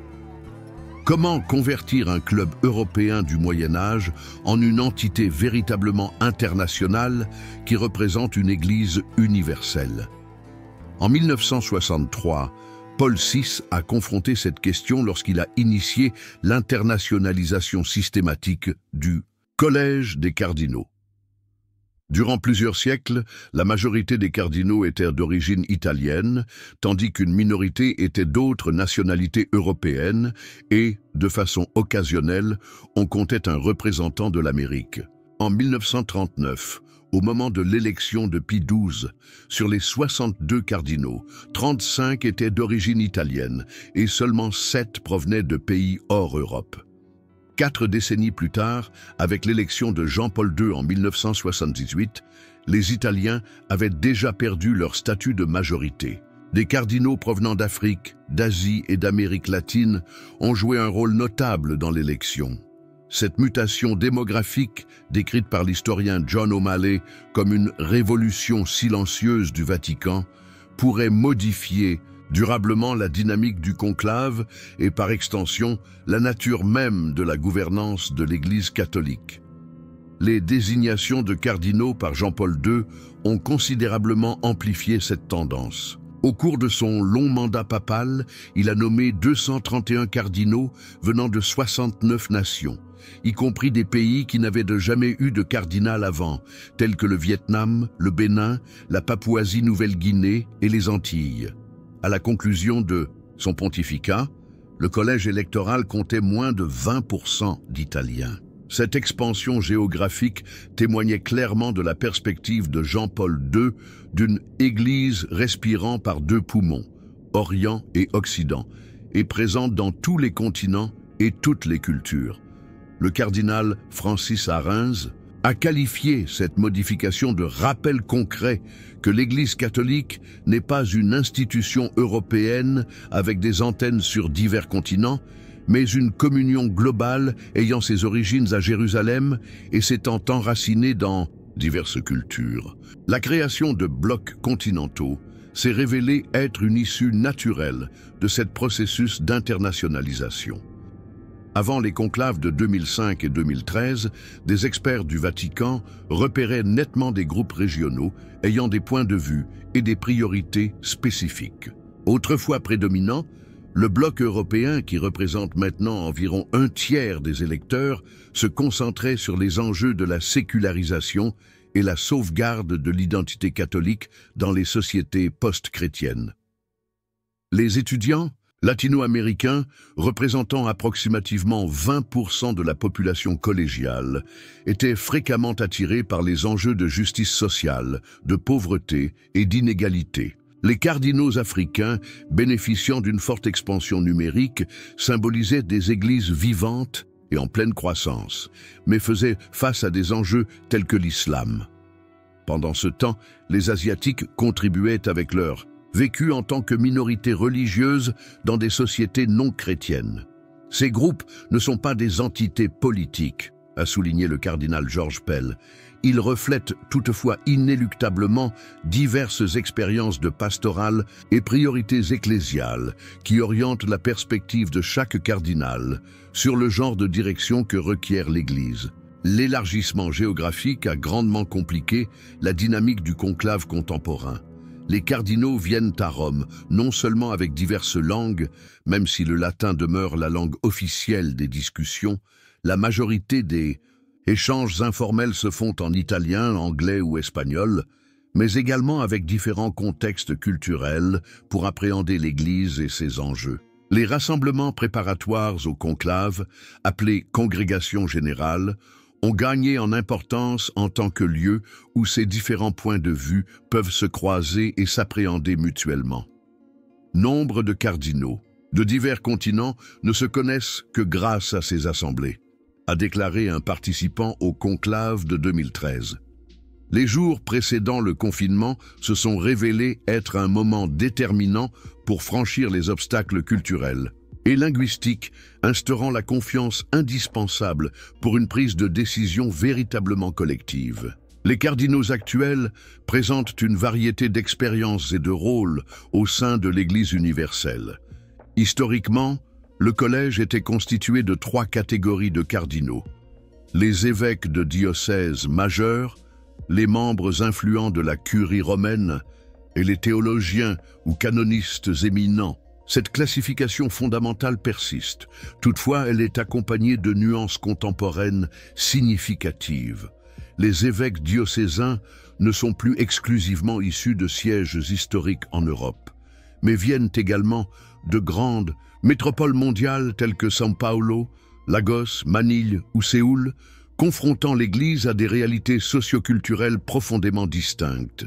Les curiaux ont élargi leurs compétences professionnelles, comprenant non seulement des spécialistes en droit canonique et des diplomates, mais également des professionnels dans les domaines de la communication, des finances ou du dialogue interreligieux. Les cardinaux dits théologiens englobent désormais des experts en inculturation, bioéthique et dialogue avec la postmodernité.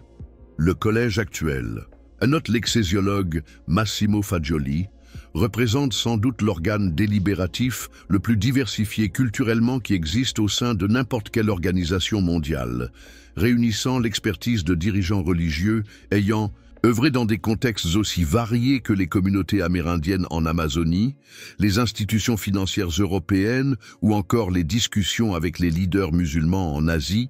Une autre transformation importante est la contribution des conférences épiscopales nationales et continentales à la composition du collège des cardinaux.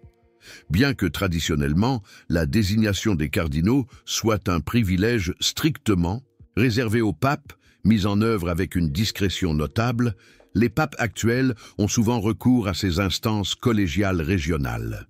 Des sièges épiscopaux qui obtiennent traditionnellement le titre de cardinal sans exception, tels que Venise ou Milan, peuvent désormais être négligés, alors que des diocèses autrefois considérés comme périphériques, comme Aparecida au Brésil ou Huancayo au Pérou, bénéficient d'une représentation.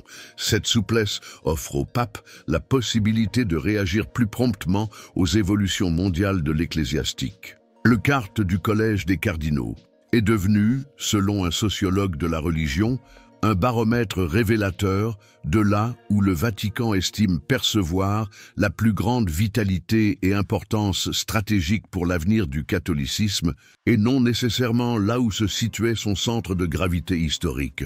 Que se produit-il quand un pape décède après à peine 33 jours de règne sur le trône de Pierre? L'année 1978 a été remarquable pour l'Église catholique, une période que beaucoup qualifieraient de l'année des trois papes. Paul VI est mort le 6 août après avoir été papa pendant 15 ans. Pendant sa papauté, il a réalisé les réformes du Concile Vatican II et a modernisé de façon significative l'institution papale. Le 26 août, suite à un conclave de 2 jours plutôt court, le cardinal Albino Luciani a été élu et a adopté le nom de Jean-Paul Ier. Sa sélection a pris par surprise de nombreux analystes.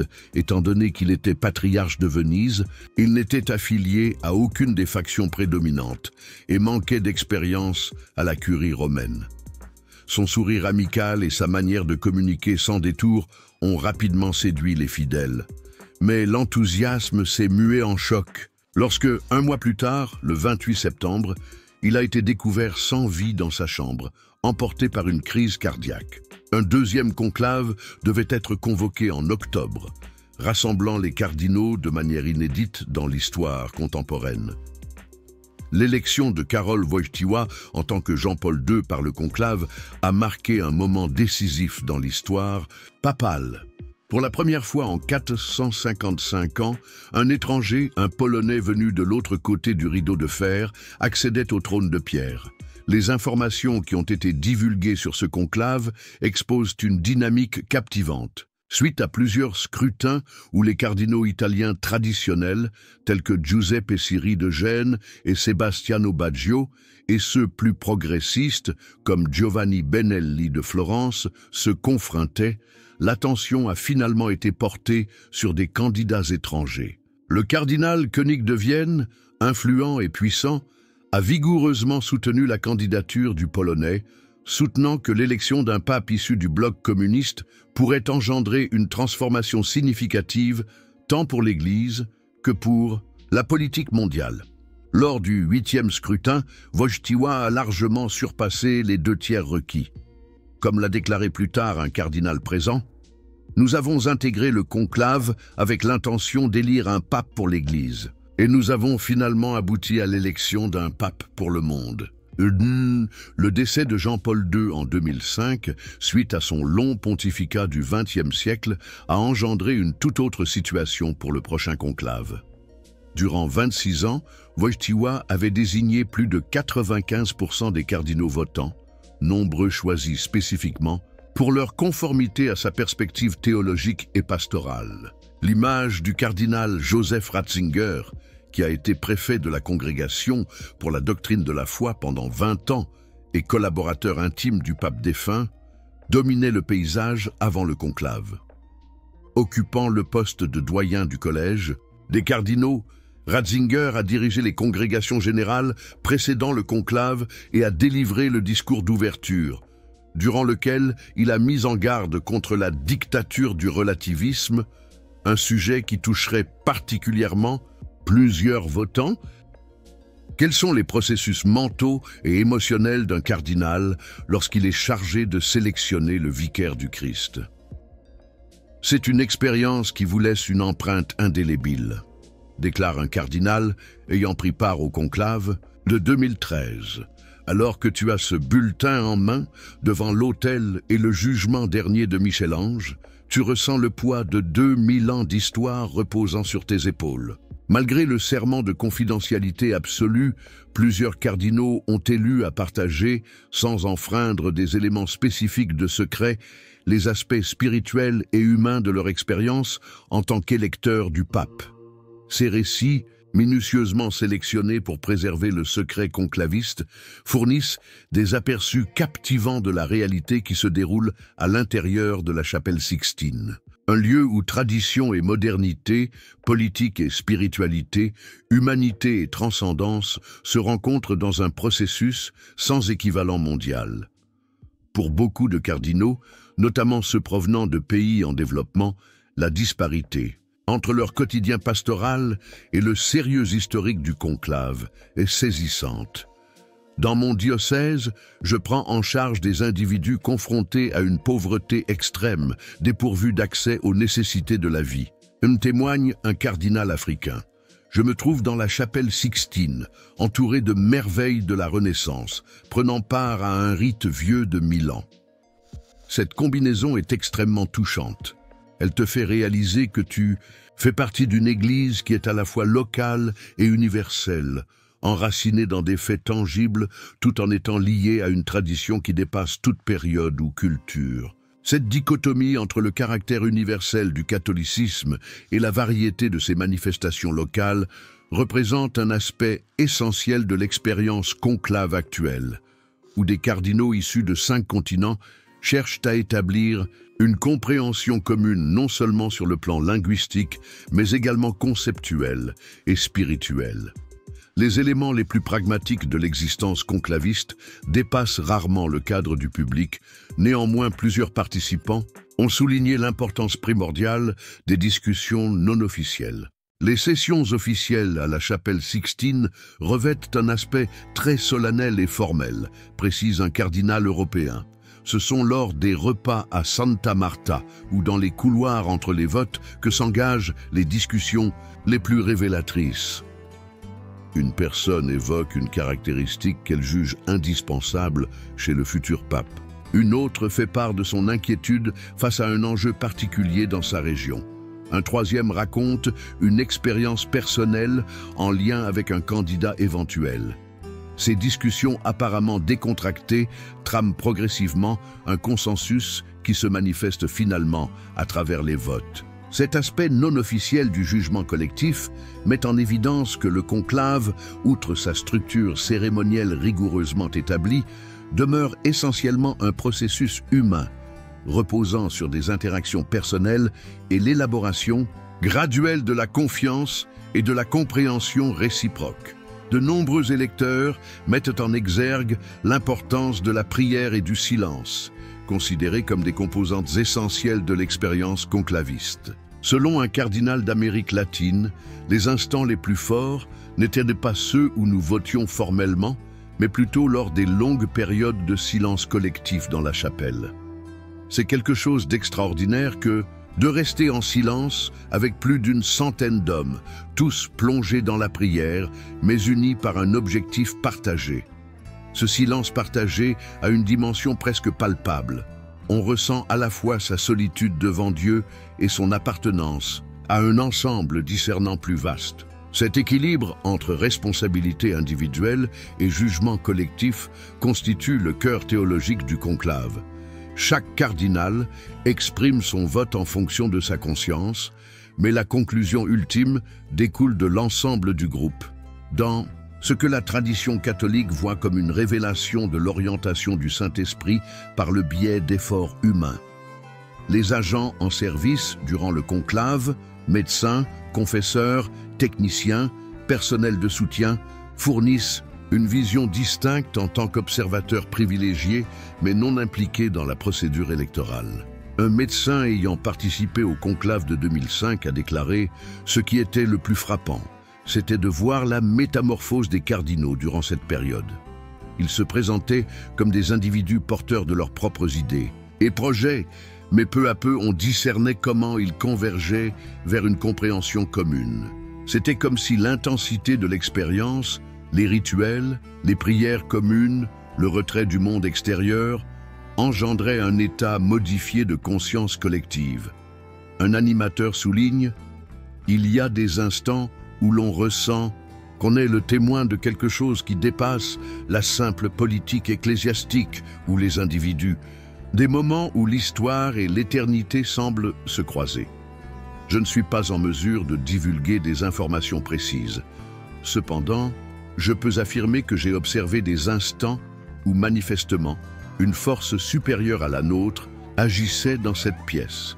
Les sœurs qui gèrent les éléments pratiques du conclave, allant de la préparation des hosties pour les célébrations quotidiennes à la maintenance des habits liturgiques, offrent un point de vue féminin souvent négligé dans les narrations classiques de cette institution uniquement masculine.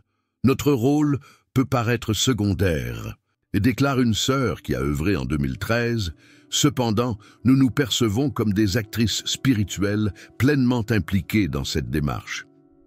Nous tenons une veillée de prière ininterrompue pendant que les cardinaux votent. Il n'est pas nécessaire d'être physiquement présent dans la chapelle Sixtine pour participer à cette étape essentielle de l'Église. Notre contribution, bien que secrète, aide à renforcer le soutien spirituel du conclave. Cet aspect contemplatif, qui dépasse le contexte physique de l'élection, souligne que, malgré son organisation hiérarchique, le conclave s'inscrit dans une communauté ecclésiale plus vaste, comprenant diverses modalités de participation et d'intervention. Comme l'a souligné un théologien actuel, le conclave ressemble à la pointe d'un iceberg visible. La part immergée, cachée mais qui soutient, est constituée par la prière et l'implication quotidienne de millions de catholiques à travers le monde qui accompagnent spirituellement ce moment crucial. Comment une institution médiévale assure-t-elle sa pertinence à l'ère numérique? Quand la fumée blanche a émergé de la cheminée de la chapelle Sixtine le 13 mars 2013, l'annonce de l'élection d'un nouveau pape a été transmise simultanément à des millions de personnes à travers les smartphones, les médias sociaux et les retransmissions en direct sur le web. Dans un contraste saisissant, l'un des rituels les plus anciens au monde, la brûlure des bulletins pour générer de la fumée visible, devenait instantanément un phénomène viral mondial. Cette combinaison de l'ancien et du moderne met en lumière le défi majeur du conclave actuel: préserver son essence spirituelle et son héritage historique tout en s'adaptant aux complexités d'un monde profondément modifié par la révolution technologique, la mondialisation et des bouleversements socioculturels inédits. À l'ère numérique, l'un des plus grands obstacles logistiques pour le conclave moderne est sans doute l'isolement. À l'inverse des siècles passés, où l'on pouvait garantir la confidentialité simplement en ayant des murs solides et des serments sérieux, les conclaves modernes doivent employer des mesures technologiques avancées. Au cours du conclave de 2013, on a mis en place des dispositifs anti-fréquences pour interrompre les communications mobiles, des capteurs électromagnétiques pour repérer les appareils électroniques dissimulés et des systèmes de balayage continus pour éviter toute incursion numérique. L'ironie, fait remarquer un spécialiste de la sécurité au Vatican, est que nous employons une technologie avancée précisément pour établir un domaine où les technologies contemporaines ne peuvent pas s'immiscer. Cette lutte technologique ne cesse de s'intensifier, chaque progrès dans le domaine des communications numériques appelant à des réponses appropriées pour maintenir la confidentialité classique du processus. À l'ère du terrorisme mondial et des cyberattaques, la sécurité physique et numérique du conclave a pris de nouvelles dimensions. Le Vatican, qui incarne le christianisme occidental de manière significative, pourrait être visé par des extrémistes. De plus, la présence de nombreux chefs religieux du monde entier lors du conclave peut engendrer des points faibles supplémentaires. Depuis 2005, lors des périodes de vacances du siège papal, la sécurité physique autour du Vatican a été considérablement renforcée, marquée par un renforcement de la garde suisse et une collaboration étroite avec les forces de sécurité italiennes. Parallèlement, des groupes spécialisés en cybersécurité s'efforcent de défendre l'infrastructure digitale du Vatican contre d'éventuelles cyberattaques qui pourraient tenter de perturber les communications officielles ou d'accéder à des renseignements secrets. Le Vatican est confronté à des risques de sécurité similaires à ceux d'un État de taille moyenne, souligne un spécialiste. Cependant, ses moyens sont considérablement restreints et il a également l'obligation de préserver son ouverture en tant que lieu de spiritualité pour des millions de fidèles. Qu'est-ce que le système médiéval, qui reste opérationnel de manière efficace au XXIe siècle, peut nous apprendre sur la succession au pouvoir et le leadership? Le conclave papal constitue une curiosité passionnante dans un monde où bon nombre d'institutions historiques ont subi d'importantes mutations ou ont tout simplement cessé d'exister. En tant que processus de transition pacifique du pouvoir, il a une histoire exceptionnelle. Depuis 1417, suite à la fin du Grand Schisme, il a assuré une succession régulière et légitime sans discontinuité majeure, surmontant les révolutions, les guerres mondiales, le fascisme, le communisme et les transformations radicales culturelles de la modernité et de la postmodernité. Cette remarquable continuité institutionnelle incite à considérer les aspects de sa conception qui ont favorisé sa résilience et à envisager les enseignements qui pourraient être extraits pour d'autres entités visant une stabilité durable dans un contexte de mutation rapide. Comparer le conclave avec d'autres institutions anciennes révèle des schémas intéressants. Peu d'entités humaines ont assuré une continuité institutionnelle comparable sur de longues périodes. La monarchie. Du Japon, certaines universités médiévales telles qu'Oxford ou Bologne, ainsi que divers monastères bouddhistes et chrétiens. Une étude comparative indique que ces établissements pérennes ont en commun plusieurs traits. Des rituels constants qui diffusent des principes essentiels, des processus d'évolution progressive face à l'évolution des circonstances et un récit transcendant qui donne un sens au-delà de l'aspect purement utilitaire. Le conclave manifeste ces aspects de façon particulièrement marquée. Il préserve des rituels fondamentalement constants sur plusieurs siècles, tout en favorisant des modifications progressives en fonction de nouvelles circonstances. Et il s'appuie sur une théologie qui perçoit le processus non seulement comme une démarche administrative, mais aussi comme un acte de discernement spirituel ayant des répercussions cosmiques. Comme le souligne l'historien des religions Mircea Eliade, le conclave démontre comment des rituels qui semblent archaïques peuvent garder une signification existentielle forte lorsqu'ils perpétuent le lien entre les participants et des dimensions de sens qui dépassent la réalité historique immédiate. Peut-être que la leçon la plus précieuse que le conclave offre aux autres institutions est l'équilibre entre continuité et adaptation. Sur une période de 8 siècles, le processus d'élection papale a conservé des traits fondamentaux, l'anonymat du vote, le vote secret, la majorité qualifiée des 2/3, tout en ajustant des éléments secondaires face aux aléas changeants. Cette séparation entre aspects constitutifs et accidentels a permis au conclave de progresser tout en préservant son essence fondamentale. Avant de prendre le nom de Benoît XVI, le cardinal Joseph Ratzinger a formulé cette philosophie institutionnelle.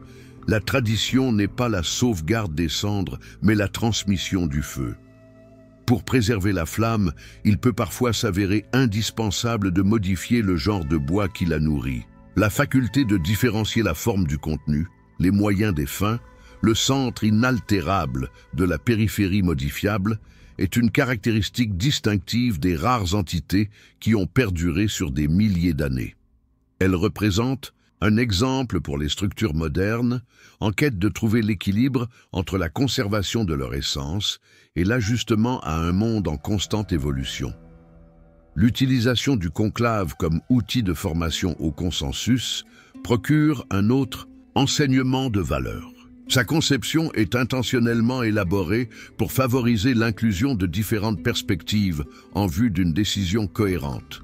Par exemple, la règle des 2/3 garantit qu'aucune faction minoritaire ne puisse imposer son choix de candidat, tandis que l'isolement prolongé génère un environnement propice au compromis et à une convergence graduelle.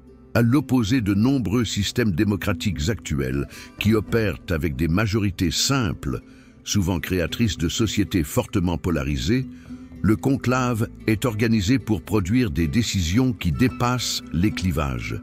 factionnelle. Notre objectif n'est pas seulement de trouver le candidat le plus soutenu, déclare un cardinal africain, mais plutôt celui qui est capable d'unifier réellement le collège et par conséquent l'ensemble de l'Église.